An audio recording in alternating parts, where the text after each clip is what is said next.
Reformed Church. Let's go Romans 8:30. Romans 8, verse 30.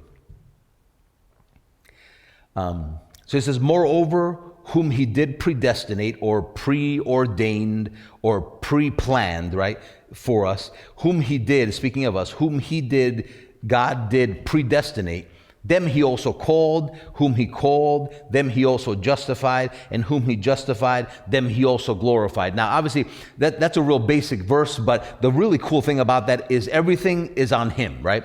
The predestination was before the world even was, so that had nothing to do with our works and our planning and what we could do and what we could accomplish, but it has everything to do with what he did. So he did the predestinating, he did the calling, right? He did the justifying through the cross, right? And he did the glorifying. So all that is everything that he did. So there's no Christian that can deny what God has done, right? He's the one that preordained us to be conformed to the image of his son. He's the one that laid out the plan for us. He was the one that laid out the way things needed to work, right? That our justification could only come from the suffering of Christ. So you have the suffering of Christ, you have our justification, and then you have our glorification regardless of what we have done or will ever do, right? We were glorified, and that was based on everything that he did, right? So that's all on God. So in Romans chapter 12 and verse number 2, he says that we would not be conformed to this world, right? He's the one that's already predestinated us. He's the one that already called us. He's the one that justified us. He's the one that glorified us. So he's saying, as I've done all that, and I've put my glory in you, which is our glorification, right? God put his glory in us. God put his spirit on the inside of us. And all that he did through his work, right? He was the one that justified us through his work. We were not justified by our own works, right? It was all based on what he did. So since that was all him, he's saying, now since you've been glorified, then don't be conformed to the world, but then be transformed. So he's saying, I put my glory in you. Now your mind and your body, right, is not completely in line with everything that I've given you yet. So how can you be transformed outwardly then? And he's saying by the renewing of your mind. So he's saying don't be conformed to the world. Don't think like the world. Don't process information like the world. Don't filter things like the world. Don't think like the world, right? If you think like the world, you'll be clothed like the world is clothed, right?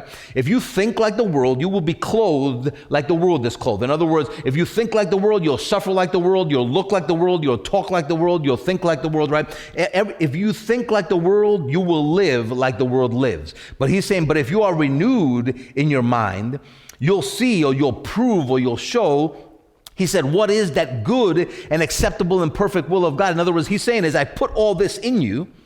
And it's a real shame that a lot of the church doesn't even get to that portion yet to say, what is it that God has put on the inside of every believer? We're still talking about, that, when you're saved, you have the gifts of the Spirit. And we talk about stuff just like superpowers, like it's just these little individual things that God has given us. But we don't talk about it like God put his glory in us. In other words, who he is now in us. So who he is who we are. Like that's a very, very, very, very basic thing. But it's not the way the church thinks today, right? We think in line of God kind of is doing stuff, working through me. Like we kind of get that God can kind of work through individuals, but we don't see like he's put his glory in me. And the only way for me to understand who I am is to behold his glory. Because if I'm beholding his glory, I'm essentially beholding who I am inside, right? Who he's put in me. Right? Who I am, truly who I am, right? But because we don't get even to that point a lot of times, we're not kind of understanding these basic steps that God has made, right? He's the one that justified us by his suffering, and then he's the one that glorified us. So the glorification of the church, in other words, how an individual is glorified by God, right? That you have been glorified. To most of the church, that sounds like something that's going to happen. But what they don't understand is just that the glory that's in us we're gonna put that on, right? And we'll receive a heavenly body. But it's not that we are glorified when we get to heaven. You've been glorified. He clearly said, right?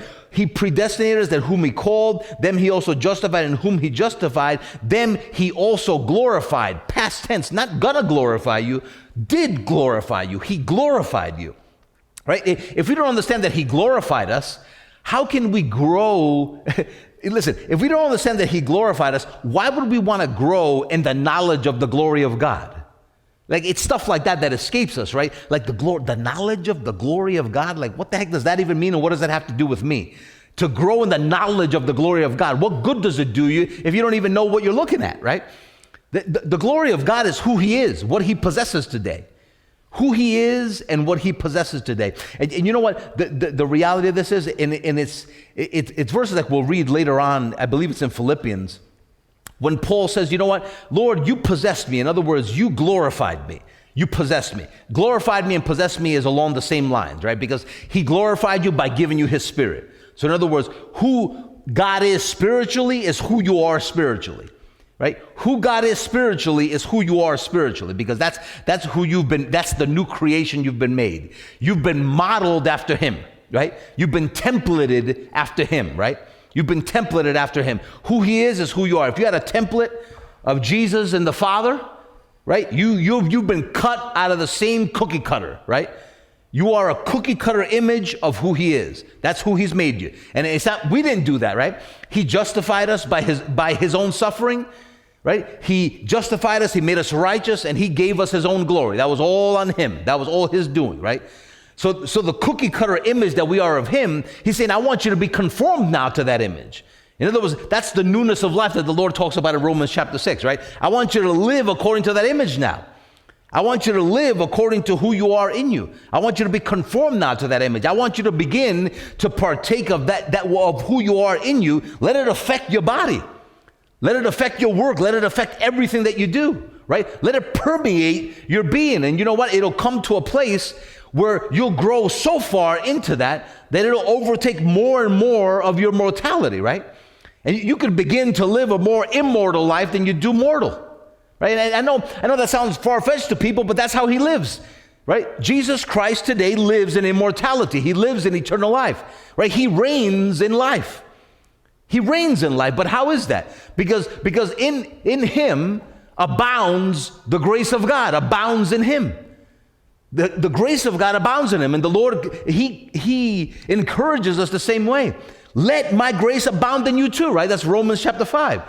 Verse 17, right? Let my grace abound in you too, right? And the gift of righteousness that I've given you, which gives you constant free access to everything that you have without you worrying whether you've been good enough to access it today, right? Pastor Mike was praying something like that earlier, pre-service prayer. He says, we think like what we've done hinders the working of God or the power of God in our lives based on what you've done. You have nothing to do with what you have in you. You have nothing to do with what you have in you. God did all of that. Including the faith in your brain, he did that too. Because without him teaching you, you'd have no faith at all, right? Right? Faith came as a result of what he's taught you. You did nothing. All you did was give God your attention at some point. And all he encourages us to do today is to continue to give us his attention, for us to give him our attention, right? Because as we do that, what happens? Our mind is transformed, right? Our mind is renewed, our bodies are transformed. In other words, our mind and our body get a clue of who we are, of what we have, what we possess, right? That's Romans chapter 12. Don't be conformed to the world, be transformed by the renewing of your mind. It's the only way that it happens. So that you can prove, you can show forth, you can see, you can manifest what is that good, acceptable, perfect will of God. There is a will of God that he has for you today actively working in the life of every believer, and that is to work out your salvation, that what you have in you comes out. Paul said that I would attain to that for which Christ attained me, that I may lay hold of that for which Christ laid hold of me, that I may take, right? That I may take from what Christ has taken me for, right? In other words, God took hold of me so that I can take hold of what he's given me, right? In other words, he came to live in me so that I can lay hold and take from what he's put in me. 1 Corinthians chapter 2, let's go there real quick. 1 Corinthians 2. 1 Corinthians 2 and verse number 6. Howbeit we speak wisdom among them that are perfect, yet not the wisdom of this world. So it's interesting, right? That the things that we talk about and the things that we pray about in Reformed Church, the unpopular message that we preach, that is the same tone that you hear from the apostles. The same exact tone. Paul saying, you know what, I know that you don't consider me, I'm not as great as some of those super apostles, right? But he says also, he says, I don't come to you in excellency of speech. I ain't the best speaker. He said, I know that you consider my letters to be powerful, but when I come to you and I speak to you, when I take the time to come and teach you in person, right? When I take the time to come and teach you in person, then you consider that my words are weak and that I'm not educated, that I don't speak well, right? So you consider my speech to be poor, my letters to be powerful. But he says, and then he himself also says, he says, because I have decided, right, when I come to you, to forget everything except Jesus Christ and him crucified, forgetting all things except Jesus Christ and him crucified. Here he says it again. It's the same thing that you hear here is the same constant thing. In other words, people like to hear, I guess people with itchy ears, I would say, like to hear, show me the flashy stuff, talk to me about, what I can do for myself, as almost as though, like it's not sufficient for a church to teach you everything that Christ has done for you, and that it's not about what you can do for God. That should be a load off of our back. That should be a welcome thing to people. But when you're not beating people over the head with what they should do for God and how they should push forward in their purposes for God and do this for this person, or have this ministry, or have this office, or have this stuff, and make it all about them, when you make it all about Jesus, for some reason that doesn't seem sufficient for people. That is almost like, I want more. I want to hear something different. But he says here, I speak I speak the wisdom of God among them that are perfect, not the wisdom of this world, that the princes of this world, nor of the princes of this world that come to naught, but we speak the wisdom of God, and he does a really good job of defining that wisdom of God. But let's keep reading verse number 7. But we speak the wisdom of God in a mystery. In other words, that doesn't mean that he speaks, in other words, in order for other people not to know. But he says he speaks the wisdom of God, which is a mystery and had been hidden in times past, but today is being revealed. But to people that are looking for anything apart from the suffering of Christ, to them it will be a mystery. To them it will be hidden. To them they will not be able to hear it. They won't be able to comprehend. They won't be able to understand. When you speak to people about the suffering of Christ and the glory that follows, so much of what you're saying does not compute, right? It doesn't compute, because everything that they're hearing has nothing to do with them, has nothing to do with their works, has nothing to do with their righteousness, has nothing to do with what they're doing, and they don't see, how does that apply to my life, right? It's a shame that we would miss that we would miss everything that he's done, right? Because just our hearing, how we discern what is of God and what isn't up to par, right? It's not correct. So he says, in verse number 7 again, he says, but we speak the wisdom of God in a mystery, even the hidden wisdom, which God ordained before the world unto our glory. God ordained this wisdom that he's going to talk about in a second. He ordained that wisdom. He ordained, he planned that understanding, that knowledge. The Lord planned that for our glory, not his glory. He planned that for our glory. In other words, that we would be the ones that through that wisdom, that we would profit, that we would live, that we would reign. He said, that's what I ordained before the world even was. I had a wisdom and a knowledge that if you sought after me, you would live. That if you sought after me, you would live.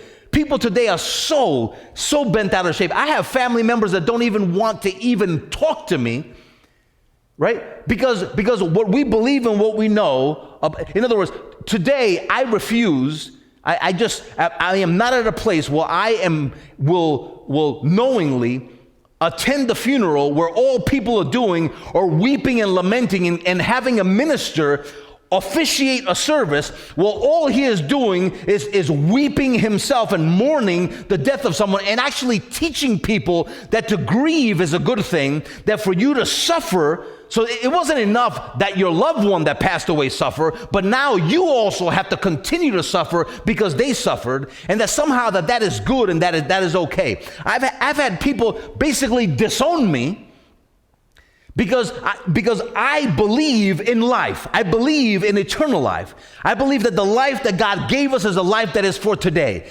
I don't have a problem going to a funeral home. I don't have a problem standing in front of a casket. I don't have a problem standing in front of a bunch of people at a funeral home and be there to let them know that this thing that they're seeing is no permanent. no permanent problem, right? That it is no big deal because of what? Because of what he already did. Jesus died so that we would not be mourners of people that have died. Jesus died our death so that we would not be people that mourn the death of people. Jesus died a death so we wouldn't be people that live in a fear of death. Yet 99.9% of people that walk into a funeral home are living and thinking according to the fear of death. And how do you know that? Because everyone there respects it and bows their knee to what happened to that individual. And they bow their knee to it. I'm saying bowed, like they're on both knees, got their hands to the floor, bowing before death. And how could I be so extreme to say that? Because they believe that what has happened is irreversible, that it is so powerful what has occurred, that it is irreversible. They have no say, no way to reverse it, and that there's nothing. It's a completely helpless situation. Is that what Jesus? Is that how Jesus was thinking when he walked into a funeral procession? Right, when he walked into a bunch of mourners mourning the death of Lazarus, including people that believed in him, including people that had faith in Jesus, right? Like Christians do today, Mary and Martha, right? Is that how was Jesus thinking? Well, when people say, well, you can't think like Jesus thinks. Well, that's another lie, because you have the mind of who? The mind of the world, or do you have the mind of Christ? Do you have the spirit of the world, or do you have the spirit that is of God that you would know? So yes, you can think the thoughts of God. So what does God think about a funeral? What does God think about a funeral? That's what people should say. What does God think about a funeral? That's what I want to think about a funeral. And the truth is that if you get a bunch of people together, right, and there's a person that has died, what we ought to do, let me say it like this, what should happen, not what we ought to do. What should happen is what Jesus told us to do.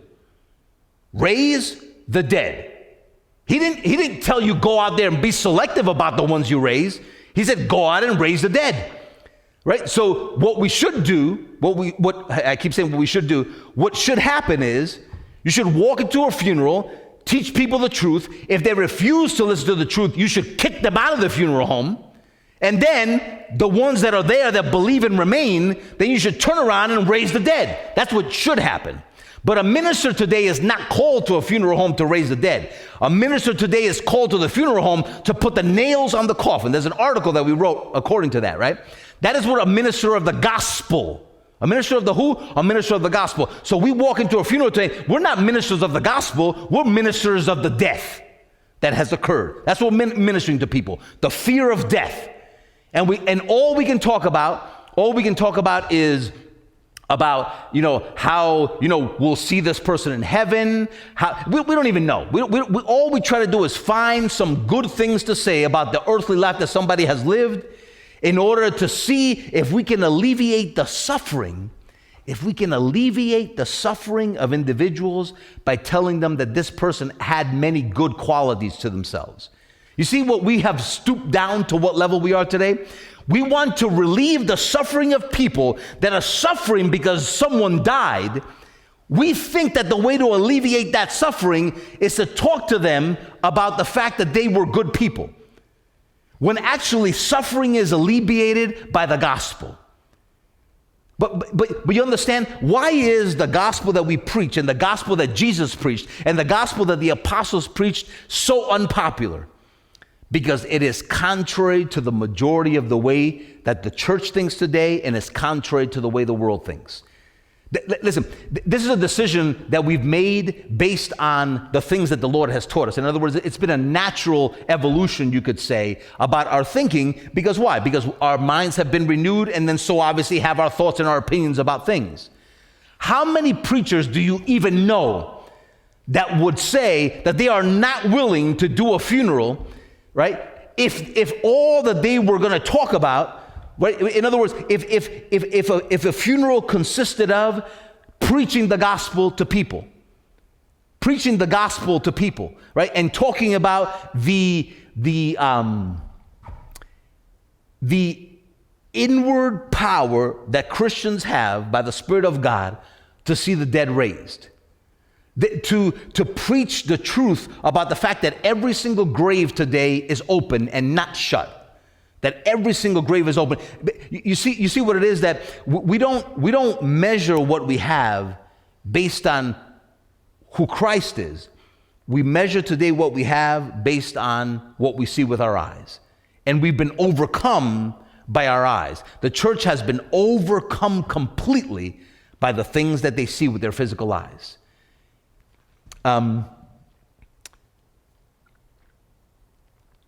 Let's read verse number 7 again in 2 Corinthians 2, verse number 7. But we speak the wisdom of God in a mystery, even the hidden wisdom, which God ordained before unto our glory, which none of the princes of this world knew, for had they known it, had they known what? The wisdom. If they would have known that wisdom, they would not have crucified the Lord of glory, right? In other words, what he's saying is there that the wisdom that is being taught is the suffering of Christ. That is the wisdom that's being taught. The wisdom that he speaks of, the wisdom of God, is the gospel, the suffering of Christ and the glory that would follow. Let's jump over to Philippians chapter 3. Philippians chapter 3. You know, I can't escape just this thinking right now in my mind that, you know, it is, I'll tell you this, it is a difficult thing at first to be a Christian today and allow the Lord to teach you just the straight gospel, and that's it. You know why? Because you'll find yourself where I have found myself, and we have found ourselves in many instances, right? Alienated from people, right? Just simply because you're not willing to continue to live a life that does not consider the suffering of Christ. Right? That's the only reason. You refuse to live a life that does not consider the finished work of Jesus Christ.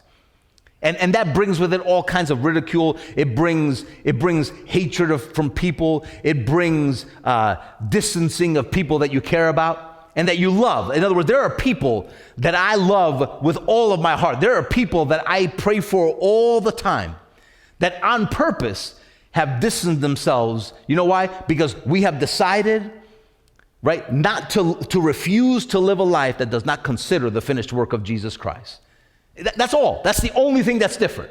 That's the only thing that's different. That refuses to live a life that does not consider the suffering of Christ and the glory that I have. No one will take from me ever the understanding and the continued understanding of the glory that I possess today. I have been glorified because of what Jesus did, and I refuse not to live a life that doesn't continue to grow in the knowledge of the glory that I possess today, right? He says in verse number 8 of Philippians 3:8, he says, yes, doubtless I count all things but loss. Listen to what he says, for the excellency of the knowledge, and there is an interesting thing about that word excellency, for the excellency of the knowledge. You know what excellency there means? It doesn't just mean superiority, but when excellency is used, that is the abundance of what he wants in his life, whether it be the excellency of the knowledge or whether it be the excellency of the power, right? That in other words, that our living, that the majority of our living consists of, let me say it like this, that the majority of the abundance of our knowledge is the knowledge of Christ. When he says the excellency of the knowledge, he's saying this is what I live, everything else I put aside. This is what my life consists of, everything else I have put aside. That to some people seems very extreme. To Christians today, that's an extreme case. Like you are taking things too far. But look at what they're saying is too far. I look at the excellency of the knowledge of Christ, and all of the knowledge can be put aside. The knowledge of this world, put aside, right? The excellency of the power, which is really where we're going this morning. You'll see that, right? But that the excellency of the power is not of us, but of God. Listen to what I just said, that the excellency of the power, that the abundance of the power to living is of God and not of me. In other words, that's putting yourself aside, right? That's your rest. That's your death. It's not me, it's him. Not I that live, but Christ, right? We are going to read that. He says, yes, doubtless, verse number 8 again, yes, doubtless I count all things but loss for the excellency of the knowledge of Christ Jesus my Lord. That's a decision that Paul came to. And that's a decision that we've come to, and I know that we've all come to that are here, and continue to grow in the same way, right? That we know that is the knowledge of Jesus Christ and Him crucified is where it's at. That is the principal thing, right? Proverbs 4:7 says, wisdom is the principal thing. That is the principal thing. What is the principal thing in your life? Jesus Christ and Him crucified, His suffering. That's principle. That's a main thing. If you're not there yet, you can't understand what we're saying, right? That's the principal thing in my life. That makes everything keep falling away by the wayside. A little bit at a time. I'm not pushing it aside. It just goes.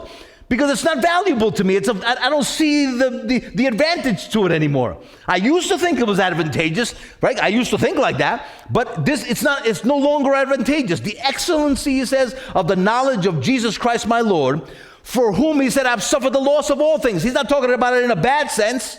He said, I was glad for it to lose it. I wanted to lose all that other junk. People read that from I have suffered the loss of all things, like he's talking about like I've been suffering physically and I've been giving everything up, by this, like it's so hard to give up the things of this world. No, he's not talking about that kind of suffering. He's saying the excellency of the knowledge of God is where it's at. That's the principal thing. And I have suffered the loss. In other words, I have lost everything, but it's just been falling off of me, right? It's just falling off. Like you're walking and stuff just plop, plop, plop. Right? Like dung falling out of you, right? Just crap falling off of you, right? That's all it is.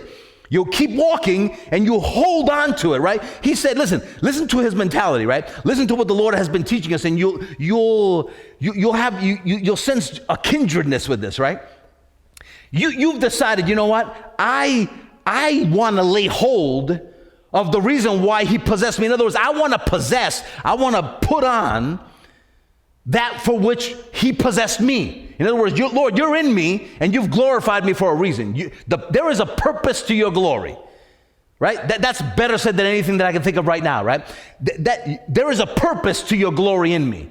And it was all done by you, but there is a purpose to your glory in me. And I'm holding on to that, and that's the principal thing in my life. What's the principal thing in your life? The suffering of Christ and the glory that I possess today. Right? The suffering of Christ, and then God's bringing to pass his glory because of that suffering, right? You're holding on to that. You know what happens automatically? Stuff keeps falling off of you. Stuff keeps falling off of you. And when somebody comes up to you and says, hey, do you want to come and mourn the death of this loved one? You're like, no, that's not something that I want to do. Now, if you want me to come and you want me to speak to you about what my Lord has done, I will gladly come. But that's not what they want to hear. You understand? It's not being unfeeling. It's that they don't want to hear the good news. They would rather sit in a frickin' room and suffer with the person that suffered so much to the point of death. That's what they want. And then they get mad at you because you don't go and suffer with them. The very thing that Jesus Christ rid us from, the suffering and the fear of death, is what they get mad at you because... Does it sound familiar that you don't do what they do? That you don't follow and do what you used to do? It's not that you've made up your mind to be a rebellious individual. It's that doesn't fit in your thinking anymore. It's like you got a round hole in your head and they're trying to fit a square peg in there. You can hit it all day long, but it's not how I think anymore, right? It doesn't compute.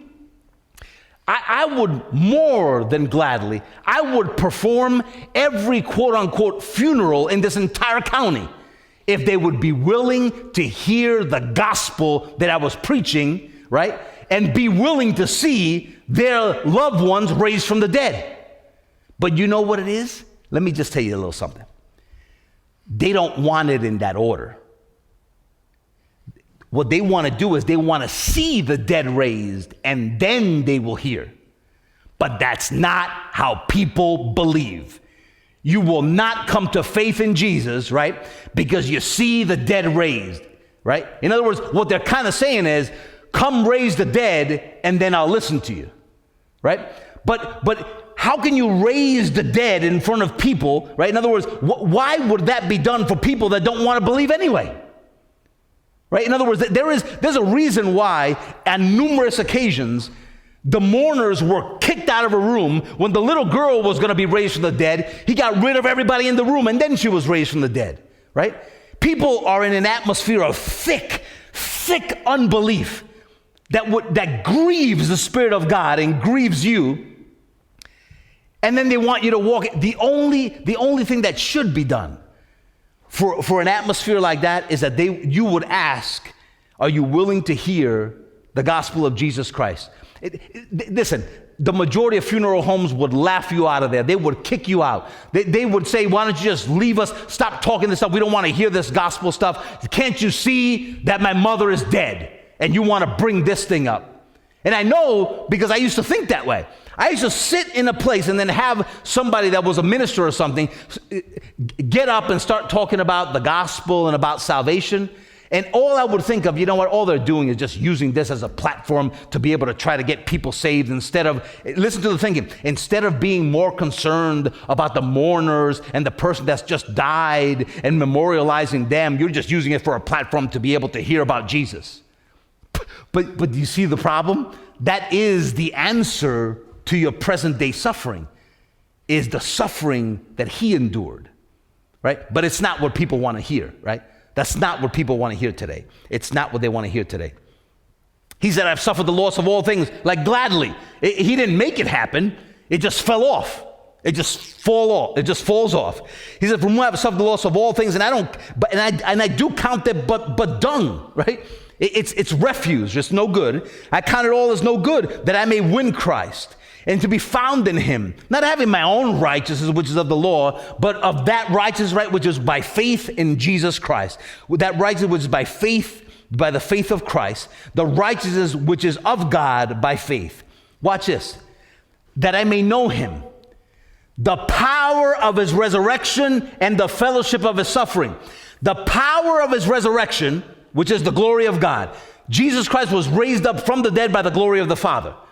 The power of his resurrection is he was glorified, right? In other words, think about it, right? He was dead. Jesus was dead. He was raised up, glorified, right? The glory of God raised him up, and he has and possesses today the glory that he sits at the right hand of the Father with. So he was died and then glorified and reigns in life today. Jesus reigns in life today. The excellency of that knowledge of the suffering of Christ, right, helps us to be clothed with the same glory that we possess as well that he shared with us. He says to know him. Look, you know what I love about that? That I may know him. That always has such a romantic feel in those words to me. Like every single time that I have ever read that, it's like I read like it always sounds the same to me. That I may know him, like that's the principal thing, like that's all I want, like that's right where I'm living, right? Like that's right where I'm living right there is, I remember, I don't know if this is really corny and I'm going to say it anyway, but we do this MailChimp thing from time to time. We used to use MailChimp a lot. It's a kind of a service that sends out mailings, right? Like a subscription thing. And for some reason, like we went on there one time and the little monkey had a little bubble that said, Pastor Jose, how you living? It said, like, I don't know why that said that, but it was just like, Pastor Jose, how you living? Right? And it's funny, like, if you would have asked me that today, the way my mind has been flooded with this stuff, how you living? You know what? You know how I'm living? I am living by the knowledge of the suffering of Christ, right? And the knowledge of the power of his resurrection. In other words, God wants you to know, what was the power to my resurrection? What is the power of my resurrection? The power of my resurrection after my suffering, right? I suffered, and then the power of my resurrection, right, was the glory of the Father, raised him up from the grave. What is that which is in an individual, in a Christian, that raises the dead? The glory of God, right? The glory of God that is in you, that comes out of you. Let's back up a second. What is it that gave you new life? The glory of God. Right? The glory of God is what made you new. You possess today God in you, which is to say the glory of God, right? You possess the glory of God. You possess the Spirit of the living God in you. The same Spirit that is the Father's, the same Spirit that is the Son's. That's what we talked about in that message called The Same Glory. It's the same glory that we have today. So the same glory that I have today is his glory. When someone is raised from the dead, right? Or when someone is healed, where does it come from? From the glory that's in you, right? From the glory that's on the inside of you. So he says that I may know him, That's what he's saying. What he's saying today, right? What the Lord is emphasizing in our hearts today is that's the principal thing. Just know him. But that isn't the principal thing within the church today, is it? Knowing Jesus. It's not. It's not the principal thing, because that's not how it's taught. We don't learn today in the church to know him. That's not how we learn it. We don't put aside all the things of this world. We are taught about what we can do and about what we can do for God. And yes, many, many times the cross is taught, but it's not the principal thing. What is the difference that you see at Reformed Church? He is the principal thing, to know him. And when we say that, to know him, what are we talking about? We're talking about the power of his resurrection and his sufferings. The power of his resurrection and his suffering. You know why? Because the reason why we died is so that we would live. Christ died and lives today. The suffering of Christ, right? His suffering brought him to his glorification. So today, we become conformed to that death, right? Which basically, what we're learning, right? More and more, there's much more to learn about this. But what he's saying is, if I'm conformed to the death of Jesus, right? That means that I'm learning what my salvation, my new creation comes from the knowledge of that suffering, the knowledge of his death.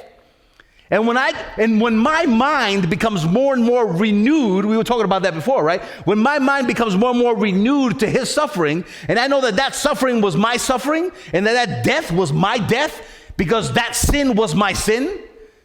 If I know that sin was my sin and that death was my death, then I can become conformed to his death. I can become acquainted with that death. I can see how that is very kindred to me, because what you did, not only did you do it for me, but it was my stuff you were taking. It's not just that you did it for me, it's that you died because of my sin, right? It was my sin that led you to, it wasn't your sin that led you to that death. It wasn't your sin that you were paying the wage of. It was my sin you were paying the wage of, right? The wage of sin is always death, and that wage of that death, right? That death that he suffered, or that wage that he paid, was because of my sin, not his, right? So obviously then I can say that death was my death. So he says here, he says that we may know him, verse 10, and the power of his resurrection, his suffering. He says, being made conformable to his death, that I may be conformed to that death, so that I can attain the life. Listen, he says that I may know him in the power of his resurrection and the fellowship of his suffering, being made conformable to his death, if by any means I might attain to the resurrection of the dead. Attain to what? The resurrection of the dead. How are the dead raised? Paul is saying, I want to attain to that, to the resurrection of the dead. How are the dead raised? By the glory of God. So he's saying to attain to the glory of God. I have it. I want to use it. I have it. I want to put it on. I have it. I want to be clothed with it. He said, I want to be conformed to his death. I want to understand the rest that I have today. He has given me inactivity. I want to live in that inactivity. I want to live in an inactivity that means that it's no longer I. That is living in that inactivity. It's no longer I, but it's who? Christ. It's no longer I, but it's who? Christ. That what? That lives. It's no longer I that what? Live. It's Christ that lives in me. Not I, but him. That's what? Being conformable to his death. He died my death, therefore he's given me rest. It's not, I don't care how unpopular it is with the church. We will say it until Jesus comes back, right? It is not about what you can do. God could give two hoots about what you want to do for him. He does not care. He doesn't care about what you want to do for him. It's about what he did for you and about what he will continue to do through you. It's not about what you can do for him. It has nothing to do. He don't care about what you want to do for him. It's not about that. It's about it is all about that's another area of contention, right? With the teachings of this church and the gospel of Jesus Christ. And it has been an issue of contention from the day the gospel began to be preached. People have a controversy in their mind about it not being about them. And all that means is you are so self-absorbed that you want it to be about you. You're not willing to say, I'm willing to suffer the loss of all things. You can't make it happen, but that sounds detrimental to you. I'm not saying to you, obviously, you guys don't want to speak in generally, but people in general, when they think about losing everything about themselves and the principal thing being all about only what Jesus has done, that's not a very appetizing thing to them. But it's only not appetizing to them because they can never call it the excellency of the knowledge of God. The excellency of the knowledge of God. Let's keep going along that same route. It says, if by any means, verse number 11, if by any means, listen to what the Lord is saying, if by any means I may attain unto the resurrection of the dead, attain unto his glory, for which what? We were predestinated for, right? We were called to that glory. So we were called to a glory that the church doesn't want to delve into. We were called to a glory that the church doesn't want. They're okay to say that they have it. They're not okay to say that it all has to come out here. They want to wait until that day. And they will see it come out, right? And what they don't even know is every Christian lives with some extent of the glory of God being manifest in their life. Every Christian lives that way. Every Christian lives that way. But just enough to be able to be passable with the majority of the doctrines of men, right? But not willing to sacrifice the doctrines of men for the truth of who Jesus Christ actually is on the inside of us, right? He says, by any means I may attain unto the glory of attain unto the resurrection of the dead, which is the glory of God. Verse number 12, watch. Not as though I had already attained it. He says, I haven't arrived. I am not living in a place, and I can coincide with what he's saying there. I'm not at a place either in my life where all of the glory of God on the inside of me is being manifest outwardly perfect, right? But he's saying that. He's saying, not as though I had already attained either were already perfect, but I follow after, if it says that I may apprehend, take hold of, lay hold of, that for which also I am apprehended of Christ. You see both those things? He says, Jesus apprehended me and gave me rest. He gave me death. He came in and killed me. Just as he was killed, he came in and killed me, right? The Father gave him death, right? The Father gave him death. It was the Father's delight to punish his Son, right? He took pleasure in that, to punish his own Son. The Father did that. And it's the same Father and the same Son that were pleased to see my death, so that it is no longer I, but him. So that it is no longer I, but him. Most people are not willing to go to that extent, that it's not me, right? That's what we actually want, that's where we're living, right? That it would not be me, but that it would be you, Lord. He's saying that I may apprehend, that I may take hold of that for which Christ Jesus apprehended me. That apprehension was the death that he received. That apprehension was that circumcision. That apprehension was that baptism. That apprehension is Christ in me, right? That apprehension was that he's been possessed. And he's saying, the Lord possessed me for a reason. He came in to possess me for a reason. There is a reason, a purpose for the glory of God. And the purpose of the glory of God is that glory would be seen, right? What he's saying is, he's saying that if I have received the glory of God, if I have in other words, what I have in me is the grace of Almighty God. Everything that is in me has been freely given. He's saying, what would happen? He says, if you would receive the abundance of that grace. What do you think would happen? If you would receive the abundance of the grace that is in you through the righteousness that I've given you as a gift, what do you think would happen? He said, the result thereof would be that you would reign in life like I reign in life today. That when you receive the abundance of the grace of God, right, by the righteousness that I've given you as a gift, you know, the result thereof will always be that you will reign in life. You know the cool thing about that is, it doesn't matter where you are today in your knowledge of Jesus. If you have developed a discernment where what you hear, you measure it against Jesus Christ coming in the flesh, in other words, his suffering in the flesh and the glory that followed, when that's your discernment, right, and you continue to hear, that's all that you're going to see as a result in your life. You will continue to grow and reign more and more through his life on the inside of you. You will reign more and more through that life in you. And all because the excellence of the power is becoming what? Of God and not of us. That sound familiar? We'll read that verse before we close. That the excellency of the power may be of God and not of us. Let that sink in a little bit. That the excellency of the power, that the abundance of the power, would be of God and not of us. Do you see things falling off? That the abundance of the power in my life would be of God and not of me. That stuff falling off. You're not making it fall off. You're just walking in newness of life, right?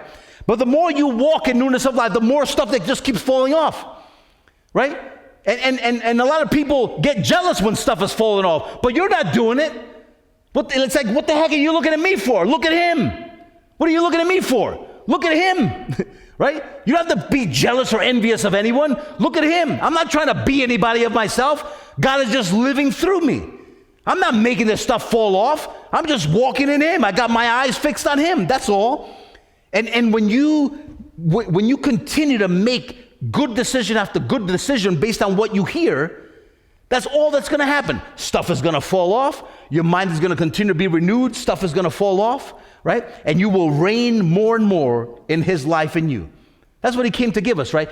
We've been talking about the excellency of the knowledge, the excellency of the power. Isn't it interesting that Jesus said that he came that we might have life and life abundantly? That the excellency of our life would be of God in us. That the excellency of the power would be of God and not of us.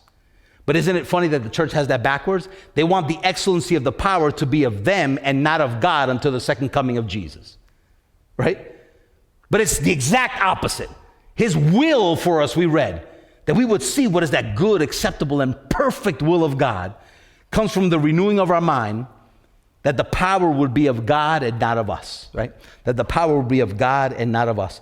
Look at, I'm going to read it to you real quick. We don't have to go there. We're going to go in a second to, I'm going to read you 2 verses, and then we're going to go to Romans chapter 6.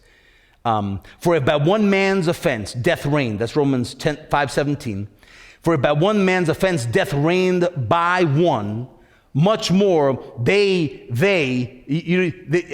I hear they, it's like I see him pointing at me. I'm like, I'm one of the they. I'm one of the they, right? Right? And everyone here, right? I believe that with all my heart is one of the they, right? In other words, he's talking about us, right? He's talking about every believer around the world, right? That is willing to do this. He says, for about one man's offense, death reigned by the one. Right? When we go to funerals today, the idea is that death still reigns in their lives, that death still reigns. Because when something reigns, you ought to bow. When something reigns, get on your knee. When it rains, get on your knee, right? When it rains, bow your heart, submit your mind to it, right? Isn't that what we do with common funerals today? We bow our mind or our way of thinking to the unchangeableness of death. But yet what he says is that by one man's offense, meaning Adam, death reigned. But how much more they which receive the abundance of the grace and the gift of righteousness shall reign in life through the one Jesus Christ. That we would reign, instead of death reigning, the life of God reigns. That instead of death reigning, the life of God reigns, right? And that we could actually see ourselves by revelation of the Spirit of God above all principality, power, dominion, and death in the world. See yourself completely above it. Completely above it. In other words, not even touched or moved by it, right? That's not pie in the sky stuff. That's heaven. That's the sky in you. It's not pie in the sky. It's the sky in you, right? That's what that is. It's his glory in you. He's not dominated by death. Neither are you. Get happy then, right? Death is not any more permanent than the common cold is. Death is no more permanent than a hangnail. It isn't. It just ain't. It just ain't. It just ain't. Galatians 2:20 says, I am crucified with Christ. How am I crucified? He gave me that death. Right? I'm conformed to his death. I've been crucified with him. Ton more stuff that we could know, but we do know that the death that I have is because of his death. He died on a cross, therefore I can say that I died on a cross, right? Because that's how he died. The death that he died was my death. Did he die your death? Yes, he did, right? I've been crucified with Christ. Nevertheless, I live, yet not I, but Christ. That the excellency of the power is not of me, but of God. Not I, but Christ lives in me. I'm not the one that lives. Christ lives. Death doesn't reign in me, right? Life reigns in me. Death doesn't reign in me, life reigns in me. And the life that I now live now, which may be as unpopular as it gets, but tough, because that's what it is. The life that I now live, I refuse it to live any other way than by faith in Jesus Christ. That's the bubble, that's the extent, that's the excellency of knowledge, that it would be of Christ and not of anything, not a righteousness that comes from my works, not any other type of justification that I could bring upon myself, but just what he did. He said, I refuse to live any other life that is not lived by faith in the Son of God that loved me and gave himself for me. That means suffering. Right? That means suffering. I refuse to live a life that is anything other than faith in Jesus Christ, the suffering and the glory. The suffering and the glory. The suffering and the glory, right? The suffering and the glory. He suffered to glorify me. We ought to take hold of that glory. We were called to it. Romans chapter 6, let's go there, and we're going to close there and in one other verse, and we're going to be done. Romans chapter 6 and verse number 3. Romans 6, verse number 3, he says, don't you know that as many of us as were baptized into Christ Jesus, or into Jesus Christ, were baptized into his death? Therefore, we are buried with him by baptism into death. And watch, I'm going to read this slightly different in a second. That like as Christ was raised up from the dead by the glory of the Father, even so we should walk in newness of life. But listen to what it says. I was baptized into death.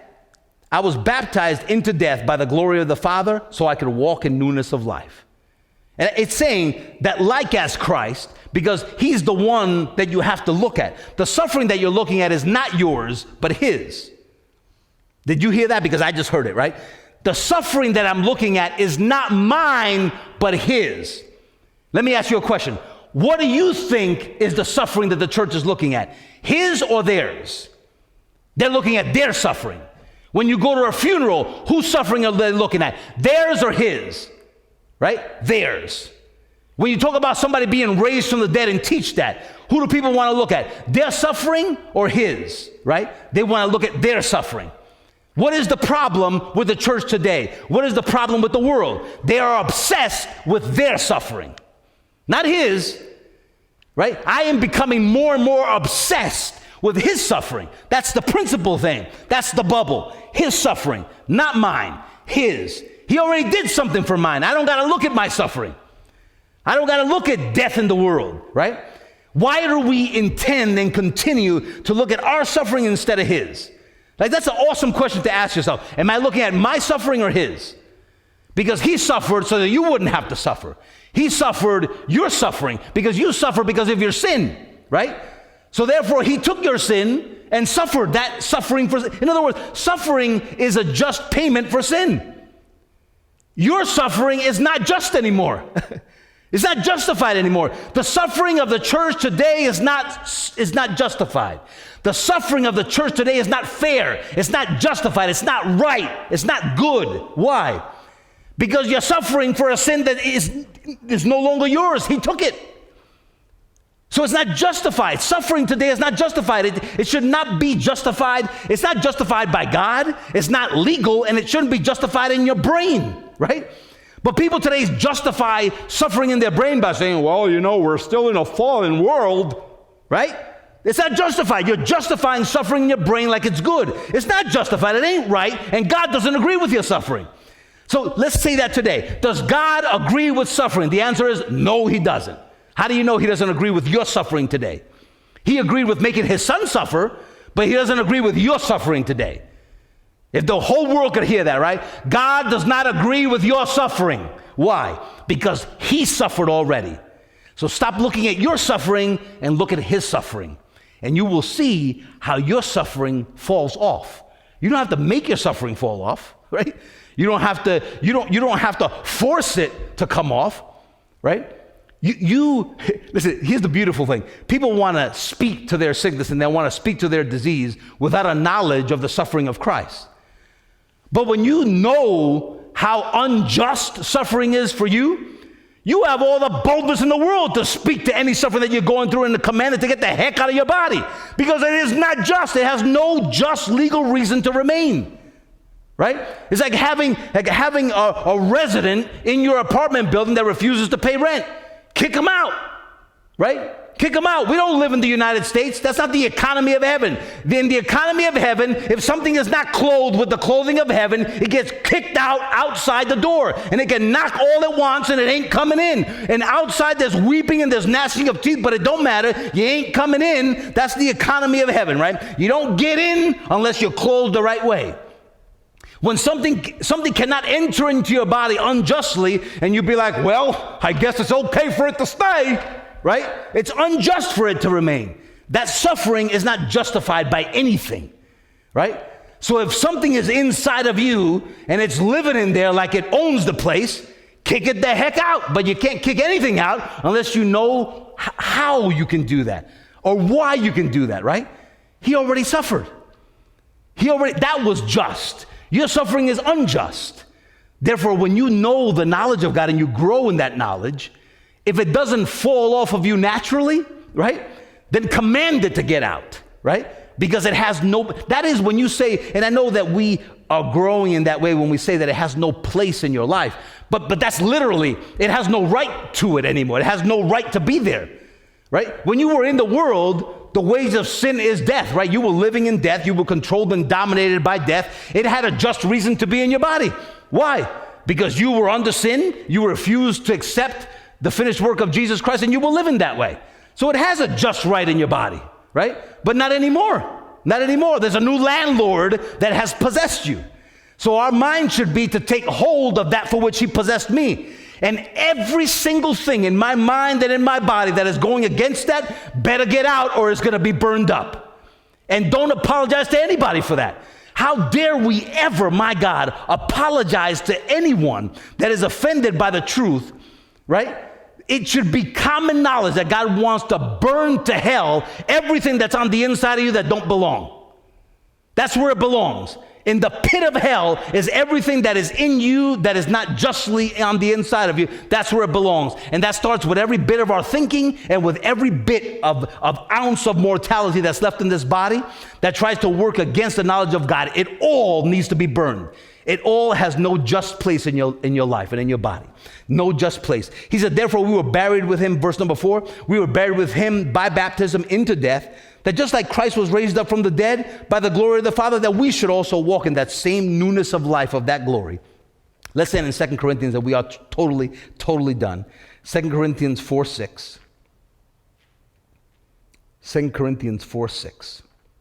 For God, who commanded light to shine out of darkness, he's the one that has shined in our hearts to give me the light of the knowledge of the glory of God in the face of Jesus Christ. Whose face is it that we see, right? When you feel jealousy and envy, you're either looking at somebody else's face or your own face, or comparing your face with their face.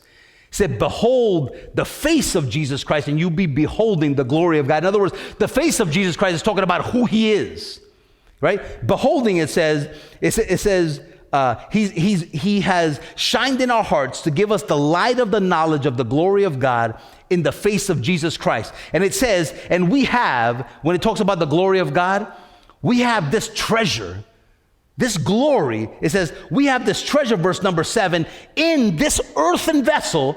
I have this treasure.